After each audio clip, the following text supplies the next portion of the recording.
Good evening and welcome to this extra little video here. This is just me chiming into the latest article on the Warhammer community regarding the re-release of 4 of the warbands from Shadespire and Nightvault, which is all very exciting news, if maybe a tad bit frustrating for players who already own these warbands, I guess. So let's see what we have to work with here. So first up it says Classic Warhammer Underworlds warbands reborn for rivals. So all of these warbands have non-complete rival decks. They only have 9 objectives, and in general their power deck is kind of lackluster, but it's mostly the objective deck that needs updating. So it says here, Warhammer Underworlds continues to evolve with balance updates and new warbands, shaking up the competitive landscape, but it's not just the new hotness that gets to compete. 4 classic warbands, which have been absent for a while, are returning to the fray in one awesome pack. Then it says, Rivals of the Mirrored City is a new kind of expansion. It updates a quarrelsome quartet from the early days of Warhammer Underworlds with updated rules and a new rival deck each. Every warband offers a different gameplay experience, making this a great addition to an experienced player's collection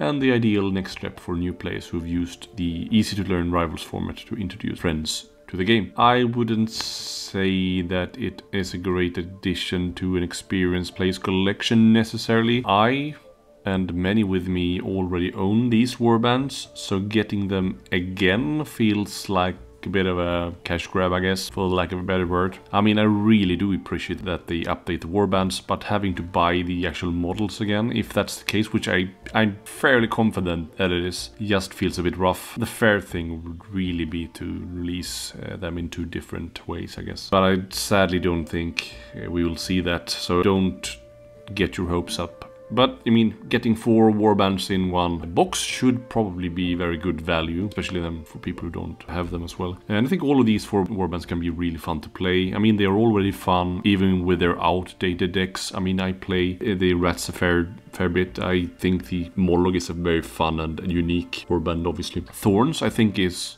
quite a strong warband, even with the non-complete deck, just because of the strength of the fighters. We have 2 fights with 4 wounds in a real horde warband, and both on 2 dodge, and all fights inspire pretty easily, so they don't really need to be updated that hard. And what was the last one? Sarbac Skits, obviously their objective deck is very rough, and yeah, some other cards as well isn't up to par, but just the unique playstyle that they have with the scurry and that stuff is still making them perform pretty well with an experienced player guiding them. So, but updating these warbands will obviously stir up the meta quite a bit, so I'm really looking forward to see how they fare after the new decks have been introduced. Then it says, as one of the 2 warbands in the box who can cast spells, the Thorns of the Briar Queen are a flexible warband that can adapt to all situations with a diverse set of tools. With 7 fighters, they can surround and overwhelm numerical inferior opponents, ignoring lethal access and blocked spaces to trick their way to superior board control. That's really the case. They do have some really potent fighters, just damage output wise and accuracy wise, but they also have the numbers to play objective and hold and yeah, that stuff as well. So I think it's a very good warband. If imagining a whole warband of fighters sounds like work and you just want to clobber things as hard as possible, Morlog's mob offers a unique style of game you won't find in any other warband. The entire game plan is centered on the lumbering Dankhold Troggot Morlog, the mighty, who's attended by a diminutive hype team of squigs who spend all their effort supporting him. Morlog is very unique. He can move plus charge and that kind of stuff, and he has a very deadly attack. I mean, but he's not that accurate. He's just 2 hammers, no cleaver and snare and stuff like that. So adding one of those keywords to his attack, which will probably happen, he will be quite scary, I think. Just hope they don't make him too strong. I really don't like to see a super Voltron build be the new meta, and I fear that might be the case with Morlog being updated here, but let's hope that they keep restraints on him a bit. Sarbac Skits are all about bodies and board control. Their warband stacks a massive 9 fighters, and even though they're on the weaker side, individually the sheer weight of Grots is enough to bury other warbands under a hollering green tide. I don't think they're necessarily that weak. I mean, we have like both the Squigs inspired are 3 hammers 2 damage with cleave, I think, and the Squig Herder is also really potent inspired. We have the Fanatic with that amazing scatter dice mechanic, and the leader is also quite a potent fighter. I mean, the little bowmen aren't that good, and maybe Prog isn't all that, but the other fights are actually quite decent. Sure, they are fairly low in wounds, but for a 9-man warband, I think they can certainly hold their own as individual fighters as well, and they do have that scurry.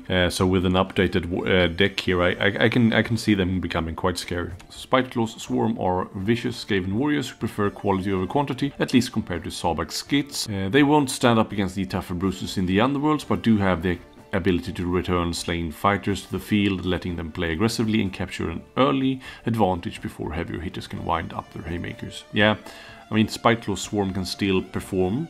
I feel personally quite sad that I made the deck building video on Spiteclaw's Swarm and also recorded 2 battle reports with the old Skaven when this news drops. Obviously I do content I enjoy, but I also want to see my videos perform fairly well.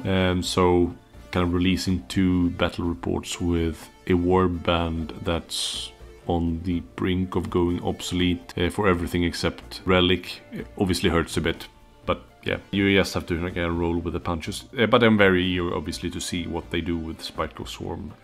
So yeah, racing all over the field is the warband strength. That's just how it is, really. So with updated objective deck with 6 searches, scoreable searches and stuff like that, probably be a mix of aggro and hold there. I'm very keen to see what they do with them. So yeah, all of the cards featured in this set have gone through a careful process of modernization to keep the original flavor of the warbands intact. Very good news, while updating their gameplay for the current season of War of Underworlds. The previous cards are all nevertheless still valid in relic format. That's just like, okay, relic. While the new decks can be combined with the universal rival deck to vastly expand their options in Nemesis. So just one final little note on my thoughts on what warbands were chosen for this particular update. Do I think these warbands needed it the most? I don't necessarily think that the Thorns of the Briar Queen maybe needed it the most. People seem to be making them work anyway. I guess stuff like Godsworn Hunt, Ilthari's Guardians, Iron Skull's Boys and the Chosen Axes needed it more maybe. But I am very happy to see that it didn't include a Stormcast warband for this update. I'm actually kind of surprised, so I'm very happy to see that they didn't do it this time. Maybe they have actually listened to their audience. The Stormcasts are the poster boys of Age of Sigmar, but they don't seem to be particularly popular amongst the fans. Obviously people play them because they are easy to collect and easy to paint and stuff like that. So I'm happy to see them left out of this expansion. Yeah, that's it for me today. Very exciting news. Although I personally wish we could just get the cards for people who already own the warbands. It feels a bit punishing for people who have been loyal to the game for a long time, having to buy 4 of the teams we already own yet again. So yeah, that's my one caveat with this one. Otherwise, I'm very happy to see them supporting old teams rather than just letting them collect algae and fungus and stuff like that. Right? So yeah, that's it for today. I'm gonna let the end credits roll now, so do take care.